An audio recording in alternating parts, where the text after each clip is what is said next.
So, welcome to the Mind Prime podcast. And today's episode is so important. It's all about connection. And in the last few years, especially with COVID, we've all felt disconnected. And we feel like we're connected because we're connected in so many ways through social media, through Facebook, through LinkedIn.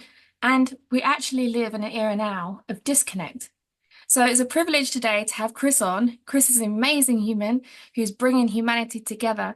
And it's a privilege to have you on, Chris. Thank you so much for coming.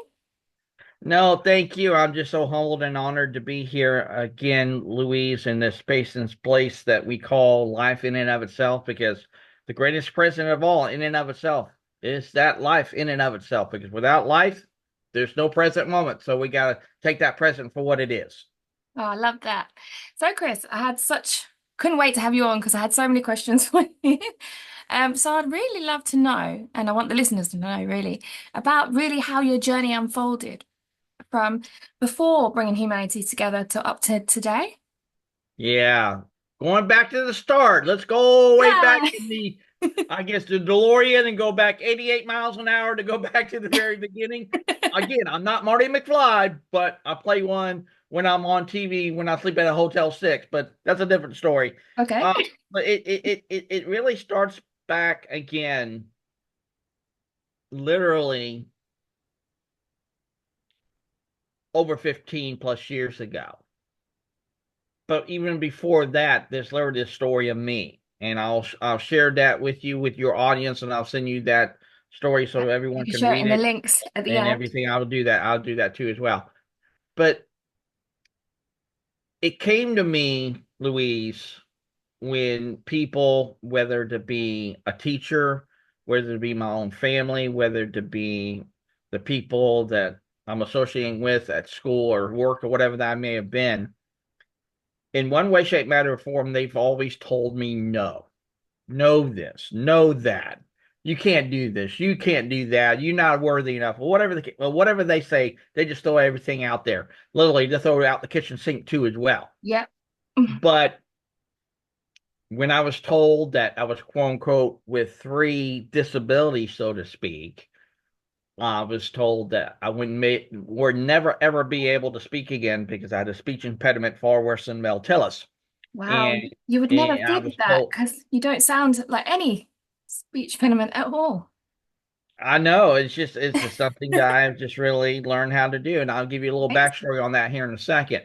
But when I was diagnosed with these quote unquote disabilities, which I don't Mhm. look to them as disabilities, I truly Ability. look at them as gifts and abilities in and of themselves. Yeah. So Love that. when we recognize the gifts that have been given to us and saying, hey, I don't have a speech impediment, I don't have a mental disability or a learning disability, because those are the two things that I was labeled with Yes. in and of itself. And I said to myself when I got to the age of discernment, because I had to really ask myself who I really was. And Mm. it really came to me that I really saw these as what they truly are now in my life. Is they are gifts. If it wasn't for those things happening for me, not to me, that's totally different dynamic in and of itself, Yes. then I wouldn't have had the people and the events that take place in those present moments to create me in the way that who I am today. Because again, I'll give you a little bit of backstory of the speech uh, impediment kind of dynamic. I had it was actually in my story when I share it with you, and so your listeners can actually read it too as well. There is a lady named Patty Harville who literally changed my life forever. She was not only my psychologist, first and foremost, but she turned into my teacher when I had to go to school. Kid you not, it was just like a gift from God, call it what you will. But after I had done those sessions with her, not only from a psychologist and speech therapist kind of dynamic, but when I was done with those sessions, she said to me this very thing each and every single time. She said, Chris, if you want to be seen and heard for who you really are, see the words, be the words, and let the words flow right through you. And after Mhm. every time she said that, I didn't kind of grasp it at that time because I was like 7 or 8 years old, so I really didn't know and everything like that. But over time, that compounded in my mind until I really found out why she said it was and the way she did it. But then when I went into the go into school and everything like that, not only was she my teacher in third grade and fourth grade and fifth grade and sixth Wow. grade. I mean, she literally, I kid you not, She's following every you. school I went to, she for some odd rhyme or reason, she popped up. She was there. It's like a guardian angel. It is. She really was. But then she kind of saw the potential in me to such a degree. She even went to my family many times. She said, Chris has truly got gifts. Embrace them, exalt that, highlight that at every turn that you can. Yes, parenting is a big thing to a lot of us, and the way we parent may not be the exact same way in the way we should probably do it. But that's another conversation for another time. But I just recognize the parents that I have been given only probably knew what they knew at the time that they were doing the things with me on that great journey of parenting. Yeah. And I just take it for what it is. I'm not going to fault them for what they didn't do, or I won't say no for what they did do. I just take it everything with a grain of And salt. that is a very big mind shift because that is something I did as well. At one point, I realized as well that it people do the best with what they know. Right? And sometimes we can hold on to that, like, and feel anger almost to them for not being the best, but they didn't know either. So that was a very big shift. So I love hearing that, Chris. Exactly. And that's why I really got so, like I said, at that age of discernment, Louise, when I was probably 18, 19 years old, and I really, really dug into finding out what will be my next steps in life because here I was, kid you not, with only $3,000 to my name because thank the Lord I had a grandmother who loved me enough. She's like, Chris, I'm going to start sending you savings bonds. So she literally every year, without fail, for about 7 to 8 years, she would be sending me these savings bonds. Oh, That's like $25. She's like, Chris, put these into the bank, start buying them every once in a while. They're going to help you out. And when I pulled them out, when I was able to move out of my parents' place, I had 3,000 in my hand, had my first apartment by myself, and was literally, and I kid you not, because the way I actually graduated high school, I was old enough to be out on my own, but yet I wasn't young enough to do all the other things that I would do in school, like sports and all those kind of things. So literally, in my senior year of high school, I was literally working, didn't have to go to a single day of high school, and working for a living, and still graduated with a 3.5 GPA and everything. So that was a real incredible. thing.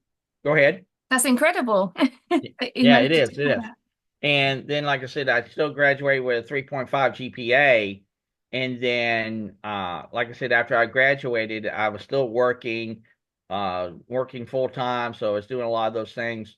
But then I'm sure you would want to know how I actually took on life even at that time. Yeah. And for me, Louise, at that time, I was in the complete reverse than what I am today. Back then I was always into myself. I was so selfish for myself. I couldn't care less about any one person on this planet. I was only out for me because I remember what my father taught me at a very young age. He said, Chris, for you to really be successful in life itself, sometimes you just got to keep your head down. Don't ask any questions. Just shut up and just do your job. And for most people, people can do that. I understand that, recognize that. Sometimes that's just a way how people can see themselves in that very dynamic. Yeah. But then when you step outside of that to such an extent, in and of itself, then that's when you have again those aha moments to such a degree, Louise, that you can be able to say, you know what? I'm not that very person that you told me that I should be, because again, that's Mhm. your perception of me, not the I love reality. that. I And think, I'm sorry to interrupt. I believe that it's a lot of the time it's who you've been brought up with. It programs your beliefs into you, and you have these expectations. And because mine was that you had to work hard for other people, and I always believed that you have to work harder and work harder. So I love how you're sharing that with us because it's so great to be able to notice that where it came from, and then exactly, yeah. exactly. And see, when I had that shift in that very moment in time, I was still on the fence of should I be working with people or for people. Mm, And that's the kind of dichotomy that I had to fight with. And I had to fight that for a great number of years. But then when I had that epiphany moment, Louise, is when I really went back to that very question yet again. I asked myself, should I be working with people or for people? That's when it dawned on me.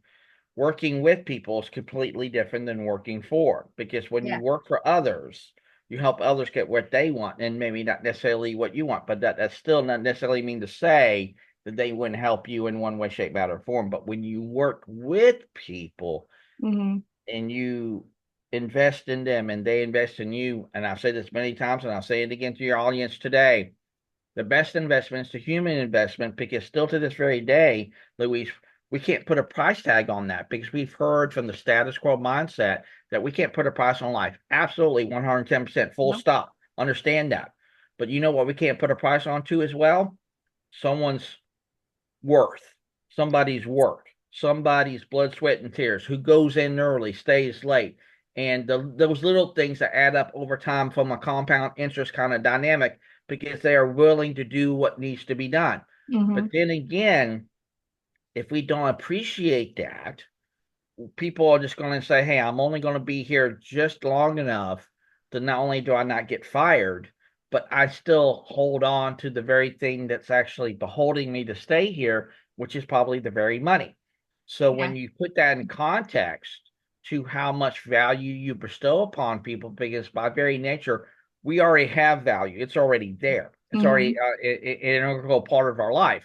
So when we see that value for what it truly is, and recognize it's not about the money that we give them, it's about that investment we do with people, the things that are so tangible to life that, again, we all want to be seen, we all want to be heard, we all want to be appreciated. And then once we really dive into that and bring that balance up to the scale of, hey, is it about money or Yeah. is it about the very value of people? How do you Hmm. balance that out? And I truly believe you can balance that out when you value not only the people, but your focus is not on the money, but your Yeah. focus is on the people in and of itself.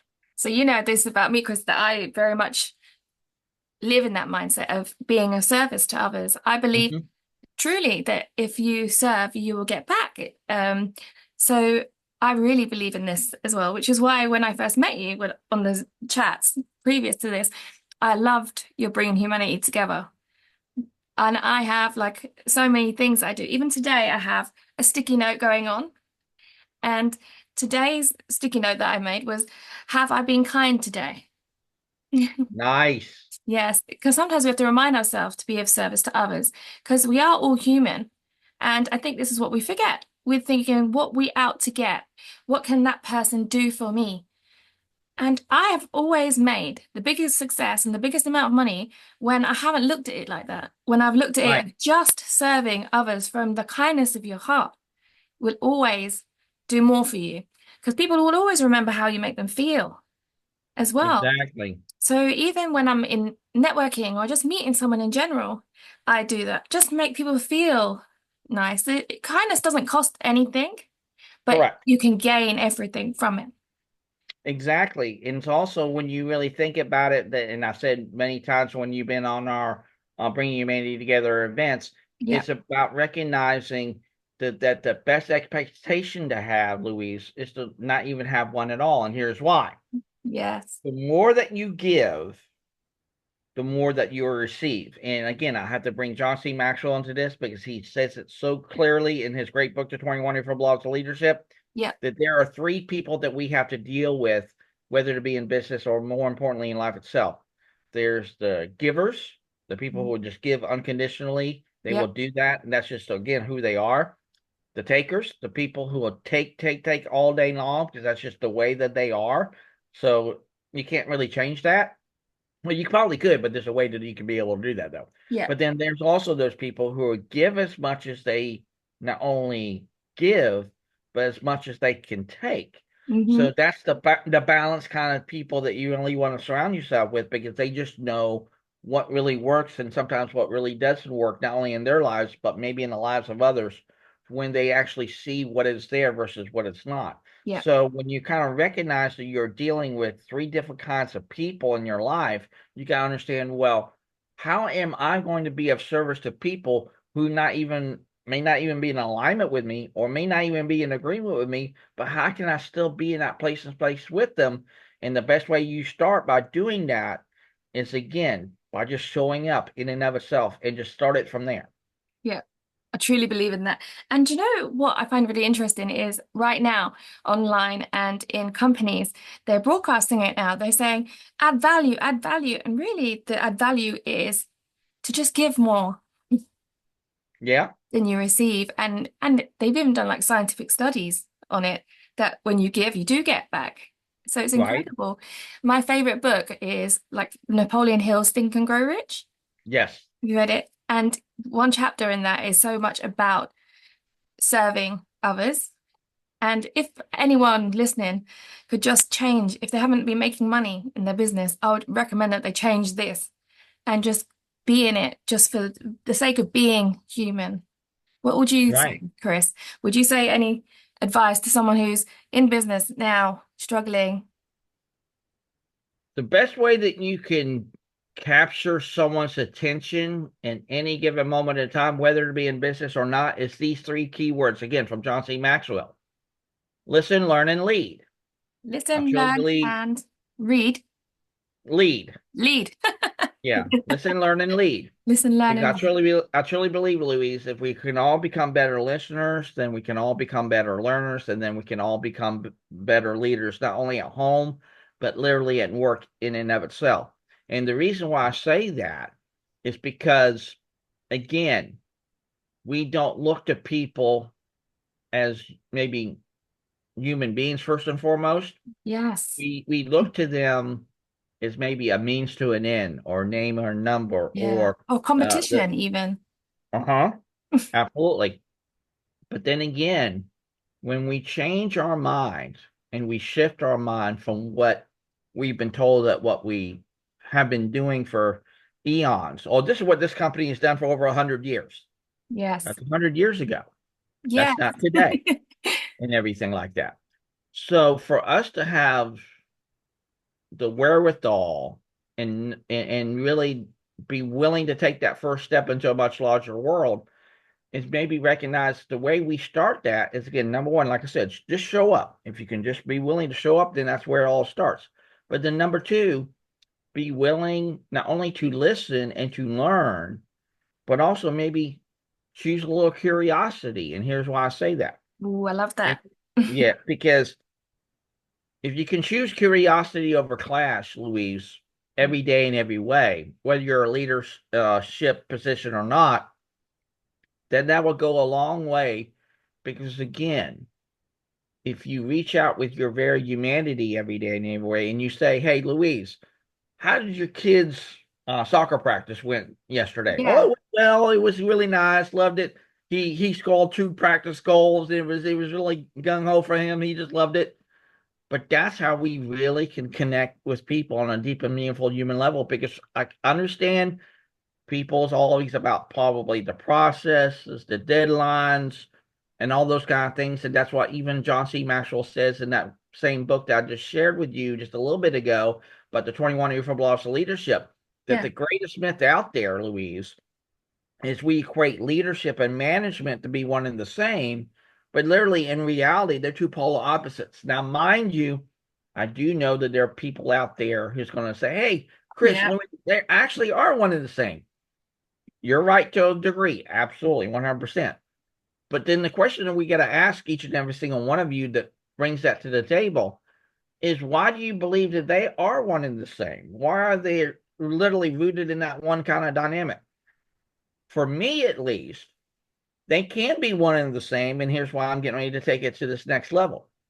Is because leadership is not about you, it's about others, first and foremost, full stop. Yes. When you put it in that context, it changes the whole dynamic, not only of leadership, but way management is looked upon moving forward in business today. Secondarily, on top of that, it's then when we recognize that leadership is about creating more leaders and creating more incentives and creating more environments for everyone to grow and thrive in, then next thing you know, not only they create more leaders in context, but they also create more followers in context. But managers, what are they really known for to do? They're always about, again, the workflows, the Yeah. process, the The end managing results, really, and isn't all it? those kind of things. In Hmm. which I do understand that there's a reason behind that, and I get that. Yeah. But I truly believe, Louise, we shouldn't have to be beholden to that. No. Maybe there is another way. Maybe there's another journey that we can undertake together to create everyone's achievement in life or Mhm. achievement in business or both. Because again, what's the acronym of team stand for? Together, everybody Yeah. achieves more. I think it's very much like schooling, if you think about Mm-hmm. it. You have the school and the system about how everybody has to learn. Yet I think if companies, much like schools should, is look at different ways of doing things and staying curious, it's so important. But we will need leaders that we can follow and Mm-hmm. that will follow us with compassion, with humanity. Whereas this Right. is why I think you're right with the management and the leaders. I believe you are right. I think that they are separate. Um, but we also need to know how to be a good follower sometimes. We need to be able to follow Exactly. and lead, which is, I think, is most overlooked. Absolutely. I agree with you. And I even articulate it in this kind of very quote. And I want all your uh, Yeah. audience and listeners to really pick up on this. And the Yeah. way I do it is, of course, a place from simplicity. Because I truly believe, Louise, that leaders can't be leaders if they can't follow. Yeah. Followers can't be followers if they can't lead.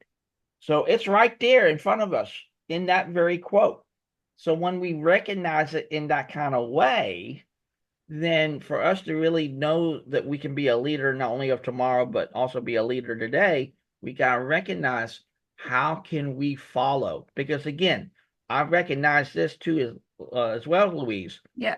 I recognize that number one, I should never, no matter in any point in time in my life or even in business, should be the smartest person in the room. I should Never. not. And here's why. Because Hmm. if you're thinking that you're the smartest person in the room, then you're in the wrong room in Yeah. the story. Because then again, you're going to say, I know more than you because I have 10 PhDs and you don't. Or I have 5 bachelors and I have this in a certification and I have this. And you go through the long litany of the stuff you accomplished. Now, I'm not negating what that's been done for people around the world. I get that. That's something to them to get more knowledge, more insight. And I understand that. But when you use that as a prism, from a place of a hierarchy kind of structure that you're above them. No, you're Yes. not, I love that. I think my auntie had a saying that I always follow, and it says, "No one is bigger above me, and I'm bigger than no one." You know, right? I think a lot of time in corporate, there's an ego centric going on with the leaders, and but people who are following the leaders also they think that it's shameful. But you have to know that sometimes it's okay to follow the leaders. Like Jesus had 12 disciples. They knew to follow him too. So if your leader inspires you, you will follow. And there's no And not shame in only being a that, follower either. yeah, and not only that though, there's a great video, and I'll share it with you later so your audience can take a look at it that encapsulates what you're just talking about in less than 3 minutes. It comes from Derek Sievers. The very title of the video is How to Start a Movement. And what it's about this guy who starts this dance in the middle of a field, no less, at a music festival, no less.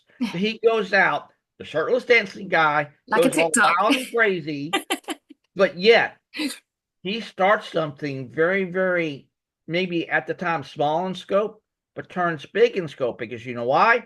Mm-hmm. Yes, he may have started it all. He may get all the credit, but it was that second and that third and that fourth and that fifth It's person the to say, followers that "Hey, made come it. on in. The Hmm. party's hopping. Let's get this thing jumping." Yeah. And then next thing you know, so the people who are sitting on the literally on the hill in and of itself, on no less, says, Hmm. "Wait a minute, we're here at this music festival to have fun. I'm not missing out on the fun. I got to go over there and have the fun Yeah. and everything like that." And that's a real thing.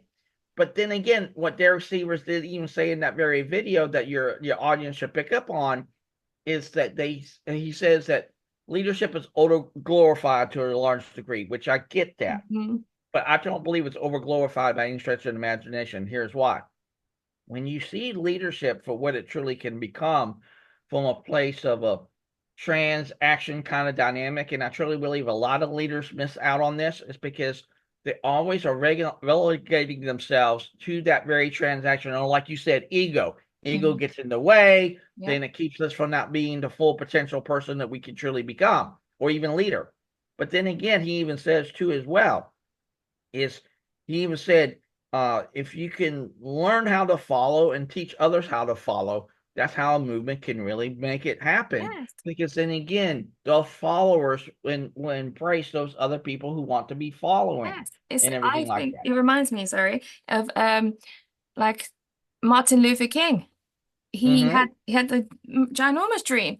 And if he didn't have the followers, if no one jumped in for his dance, what Mm-hmm. would we have now? So Yeah. it's important to know. Exactly. But see, the big question that's probably before us, Louise, and I want your audience to really think about this, Mm, and then for everyone going to be watching this on video too as well. yeah. Think about this for a second, ladies and gentlemen. If we have a part to play, whether it be in business and life, the question then becomes, what is our part? What does that Mm, look like? love that. How do we play that part and play that part very well? For a lot of us, ladies and gentlemen, we have been doing it from a place of projection and perception from the place of others. And here's why I'm saying that. It's because for a lot of years, we've been told, whether to be our family, whether to be our colleagues at work or whatever, hey, you're not working hard as I am. Well, why is that? Because I'm working hard. And I said this on a LinkedIn audio or call not too long ago, Louise. And I said, what we have done is project that kind of to the world, that I'm working harder than Bob because I want to look bigger and better than Bob is, because my Mhm. work is more important to his work. So I say I have to work hard. Ladies and gentlemen, I stand before you today. It's not about the hardness of work. I'm not negating what work you put into everything that you do each and every single day. But what we do literally in and of itself from a place of simplicity, not only in business, but also in life, it's the level of work that we do. That's all it is. We don't work harder or lesser than anyone else. It's about the level of work we put in. Mhm. And we have used that as a leveraging kind of dynamic to make other people look bad. And And to I've seen that. improve our self-worth, our worth as well. Yeah. And we have used that to such an extent to get people to either be afraid of the leaders that create that space and place for them, or make them feel like they're not even worthy to do the work that they're doing. They Mhm. feel like that when they go home, they literally, I kid you not, they have to check their humanity at home when they get back home and say, "Oh my God, Calm down. I'm out of that," and everything Yeah. like that. But then again, when you really think about it, Luis, we are kind of asking them when they come back to work with us, not for us, but come back with us. We can change that around and say, we want to embrace you for who you are, but not, that's not what's been done for a great number of years. When we go to those workplaces and we're working for those other people, we get into a place and space that we have to put that mask on. We feel like that we're not worthy enough. We have to check our humanity at the door. We've become the very robot that we swore that we would never become. And Mhm. it comes on to those other litany of things. And then we're not productive on that day-to-day basis, because then again, Why would you want to do something for someone that you don't love doing first and foremost? Because if Yeah. you don't love doing it, then it always will be work first and foremost to you in every aspect of that work. Hmm. Because if you don't take joy in it and maybe you have a little pride in that, and I'm not saying pride is a bad thing, but I'm saying sometimes pride is a good thing too as Yeah. well. But when you look at that in that kind of context, then you can be able to say, wait a minute, I'm really working well here at this company because Louise is always showing up in a place of humbleness and with her very humanity. She's not expecting me to do more than what I could not necessarily do, not only myself, but knowing what she can only do too as well. She puts herself right alongside me. She's no better and worse than me. And Yes. by creating that kind of environment, it speaks volumes to your very character. I believe that leaders should. A lot of the time, I remember when I worked in corporate, is like, you hate going to work because you didn't feel passionate about it because it was, you had to compete with the managers, and the word manager can trigger so many people. So people who come to work with me who are burnt out and stressed, their main thing that they say so much is their managers and their bosses and their leaders, and they're constantly trying to prove themselves, or they get talking down to, and it can cause so much stress in the body and in Mm-hmm. their mental health, because mental health is getting so bad in these companies. And I'm so happy to see a lot of movements going on at the moment with leadership and a lot of investing in mental health. But what's your take on the mental health in leadership? That's a big thing. And when you really think about it, mental health is just health in and of itself. Yeah. It's a component of our overall health because of that, not in spite of it. And mental health is a big thing. And the reason why it is a big thing is because that what ends up happening, especially in our workplaces today, is we lead with ego, or we lead with anger, we lead with position, or we lead with that authority, and we literally, I kid you not, Louise,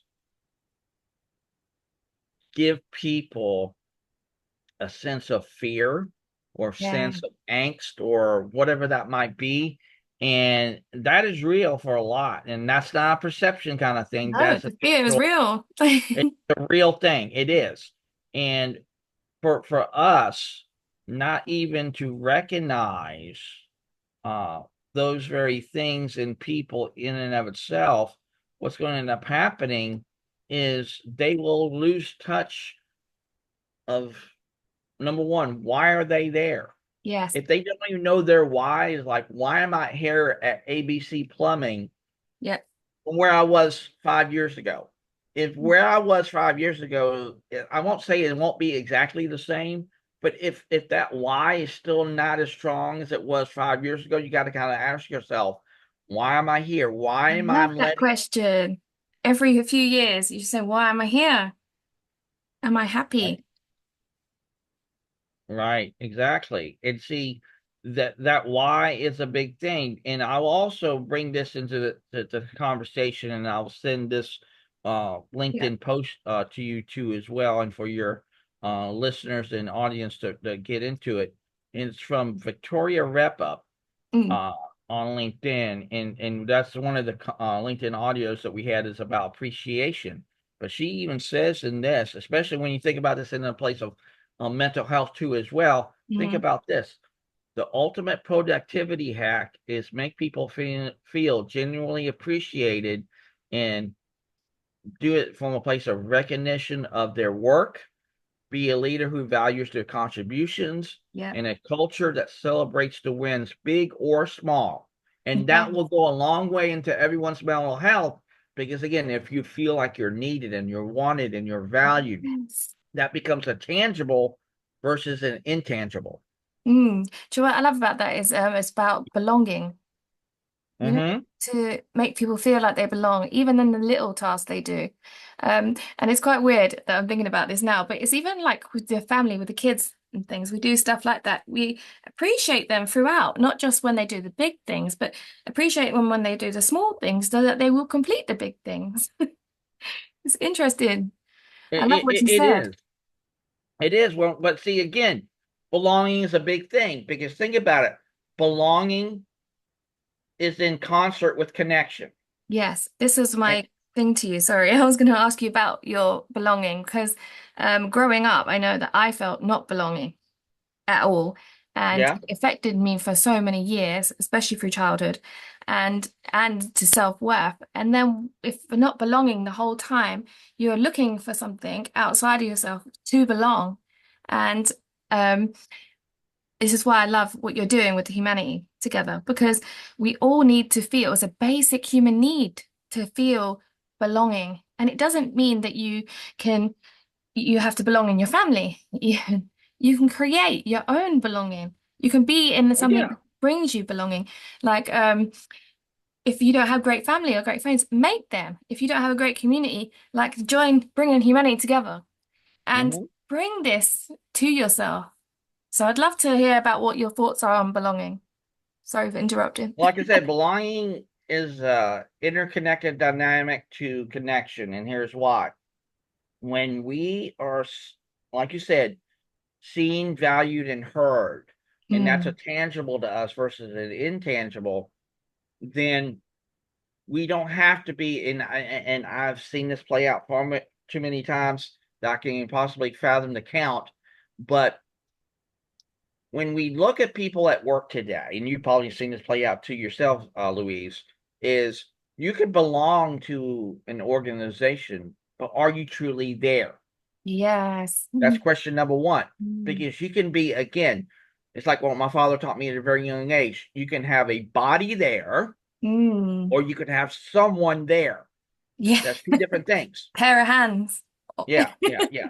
Because when you really think about it, you can have bodies all day long in your organization, but if they really are not feeling the love or feeling the warmth and feeling the togetherness of the organization or the very culture that's comprised of that, then they'll only be doing just enough, not only to get fired, but not even to be probably seen and heard from management, because if they start being seen and heard from management, they're going to end up saying, well, they're looking at me today. Am I getting the axe today? Am I going to get that pink slip today? Am I Mm. going to be yelled at today? What? And see, that creeps into a lot of people's mind. And I'm no different or better than anyone else who's gone through that because Yep. I've gone through I've it done it myself. too. Yeah. And see, that is why if you change the whole dynamic of how that belonging shows up to people, and again, I just tell people, all I ask of you is just be willing to show up first and foremost and just start there. And again, if the mission statement and the purpose or the vision of any said company on this planet, it may not be in alignment with you or may not even be in agreement with you, understand that and get that. And here's where I'm taking this. Again, if I want people who are going to do great things, I want to do it from a place that it is in alignment with them or in agreement with them, but that's not mutually exclusive because here's why. When you start demanding or setting that expectation that they must do X, X, and X to get X, X outcome, even from being a part of the organization, you're setting up, I won't say for people to fail, but you're Yeah. setting up the dynamics in the environment for people to say, wait a minute, again, if I'm here at year one and then coming back fast forward to year five, and if I don't have the same why in year five than I do here at year one, it kind of makes me wonder, again, why am I here? Am I just a body or am I somebody? Ooh, I Because love that. Am I a because body think, or Because think some? about it. If I'm just a nobody, I'm always will be relegated to the things I'll only do, not for Mm. who I am. So if they know who I am, I will no longer become just a somebody. I will be Bob. I will be Bill. I will be Louise. I Yeah. will be Chris. And by just recognizing that, that changes the whole dynamic because again, not only is curiosity contagious, Hmm. but so is positivity. This is So when you put incredible. that into the mix, Hmm. changes everything. Yes, I really believe that as well. There is a thing that I was always thinking when you were speaking, I was thinking of this, that, we can all be a pair of hands, and people, you may not like your job and you may not be passionate about it, but you can change the way you act in the position. You can change Hmm. yourself and your positive mental attitude. I know people will say a lot, um, that it's just a lot of people saying, I'm so happy and I am, but it actually changes the way you are perceived. So if you didn't like your job and you're working in a dead-end job, but you gave service, you gave humanity, you gave caring, not just like, let me just finish this work at 5 and I'll clock out as quick as I can.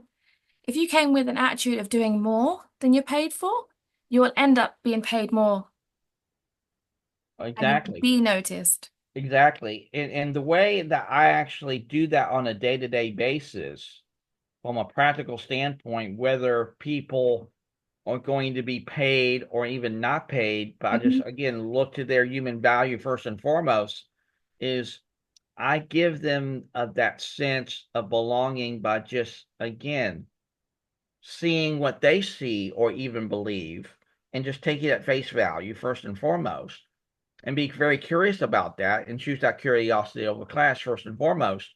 But then again, I'm going to allow them in that very same context, Louise, to do the very same thing with me. Because again, I'm a firm believer in this. I want to be a leader and more importantly, a human being that would lead by permission rather than position, Ah, lead by permission. not by position. Position. You've got to put that in the comments after when it goes. Yeah, I Um, will. so I wanted to ask you really about how would people get involved with what you're doing? The best way you do is just show up. Yeah. That's all I ask. Because if you can just show up and you are willing to listen and you're willing to learn and you're willing to be curious, that's all I can ask. And just start it from there. Because again, I truly believe, Louise, conversations not only call us to act, but it does call us to connect, be Yes. inspired, be having that awesome opportunity not only to learn, but also grow a little bit each day. Because again, what my father taught me was really, really, really, really amazing is when he said, Chris, if you can learn one new thing a day, then you have had a productive day. And then also he said, Chris, you don't need to know everything, but surround yourself with people who know what the hell far better than you, and you can learn a little bit about everything. Yes. I love that. Have variety around you as Yeah. well, instead of being so fixed-minded and in your same circles. So I love that. So if someone wanted to be involved in bringing humanity together, they may not understand what it is. Do you want to just quickly explain it for a Well, minute? we're a movement who's literally dedicating our everything to what we can do, not only in business, but more importantly in life itself. And it's literally based on the foundations of our very fiber of our being, in which is leadership, human development, health and wellness, family, community, strengths and values. And it really comes down to these two statements I'm about ready to read to your audience today Yeah. is our mission is to reimagine and lead the way in a new global paradigm in business culture, creating person-centered, compassionate, intentionally learning communities focused on the effective support and nurturing of the individuals that comprise their culture and to help unite leaders in the growth of a new vision of leadership as first and foremost one Right. of stewardship, and that's the mission. And then the vision of Mm. bringing humanity together is we aim to connect humanity to drive progress in business and other areas, offering meaningful assistance to everyone from small businesses to CEOs. Our values are rooted in the ideas of bringing humanity, highlighting the positive qualities of humanity, and working towards forward motion in business and beyond by using it as a tool for humble service. Humble service. I love that bit. And my favorite part was, well, not of that, but is your tag, like your quote underneath, bringing humanity together. I absolutely adore that because it says exactly what it is. I help you, you help You me, help we me, help we we. help we. And I really love that. So I did want to ask you, what if you were on your deathbed, Chris? Hopefully not for a long time, 100 years, and you has had the greatest life, what would you like to leave behind in the world? One built not only on impact, but one built on legacy. And here's why I say it, Yeah. because I truly believe impact is really connected to legacy. And here's why.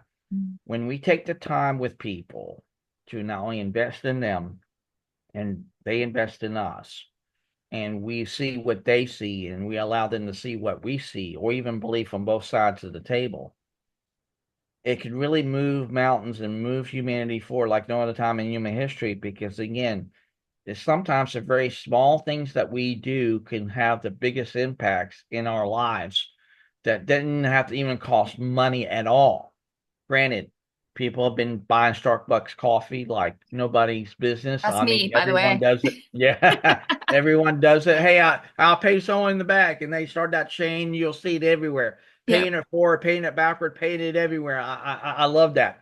But then again, those small things that we do add up over time. Because see, this is what my big thing is, and I'll still keep saying it to the high hills, is I want this to be about others to such a degree that what I do, let's say with you, Louise, or Janelle, or Keith, or whoever that might be, Hmm. that they can be able to look to their kids or grandkids or someone who might be in the grocery store or whatever, and they say, hey, I saw your YouTube video on the hologram or whatever, 10, 15 years The down the hologram. line or whatever. And they said, hey, I saw you this many years ago.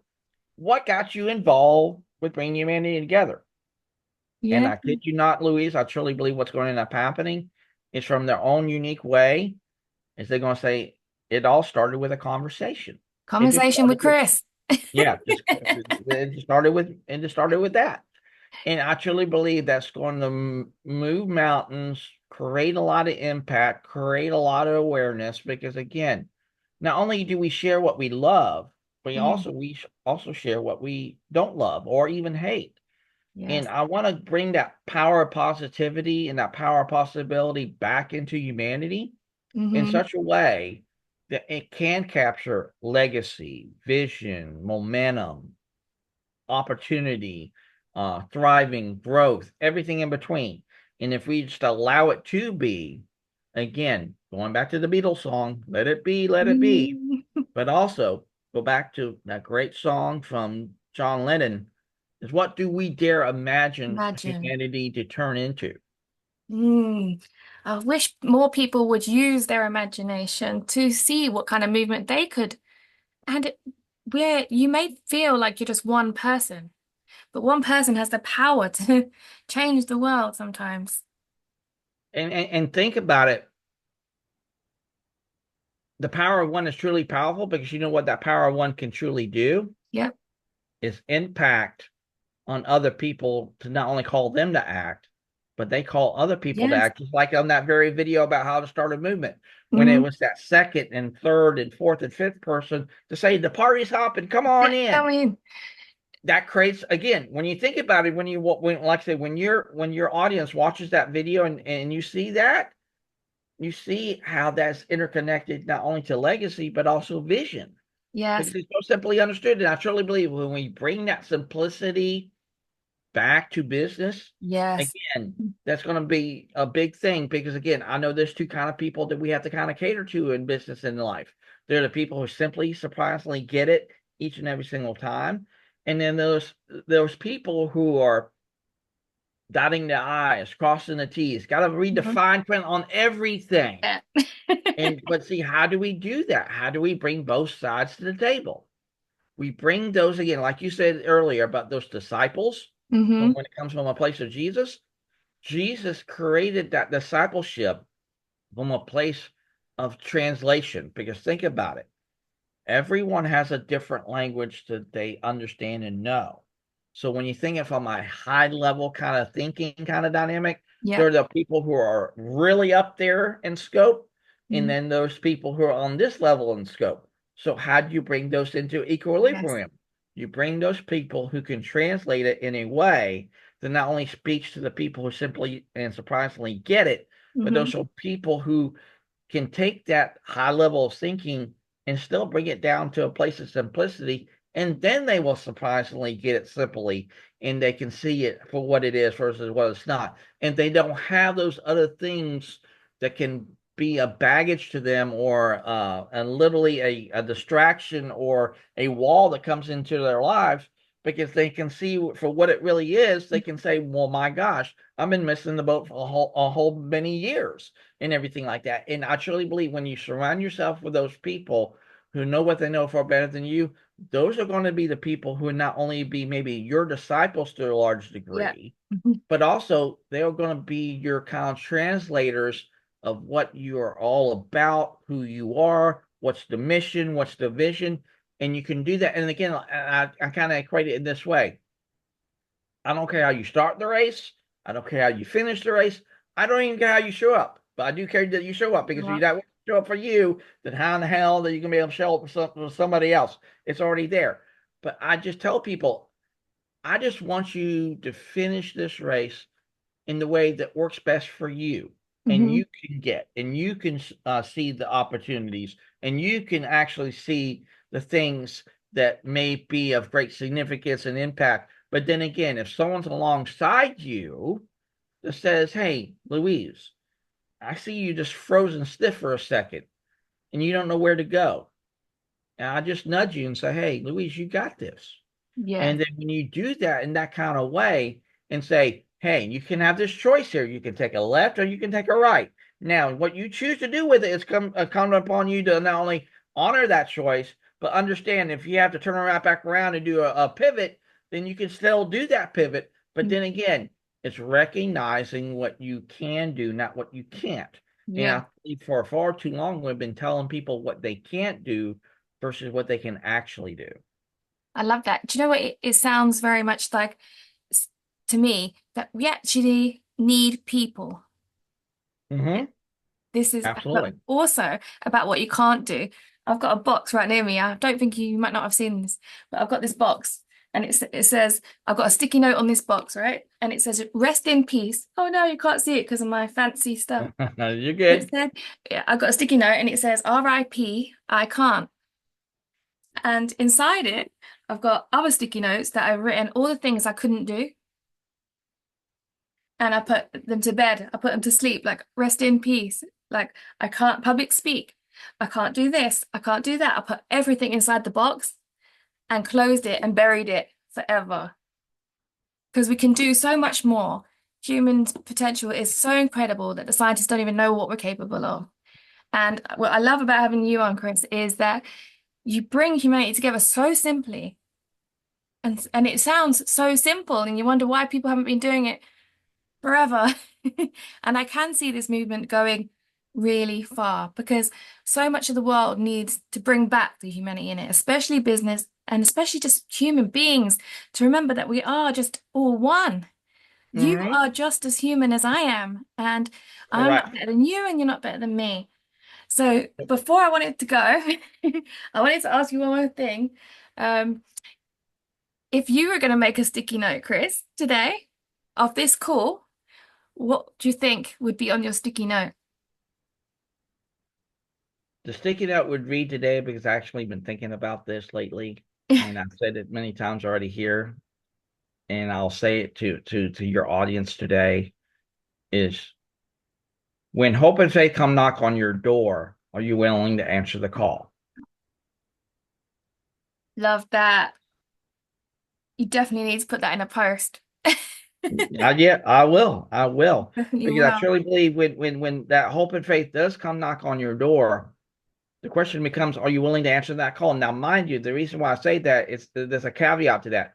Now, everything that we are presented in life is something that we have to do right then and there. No. Understand that.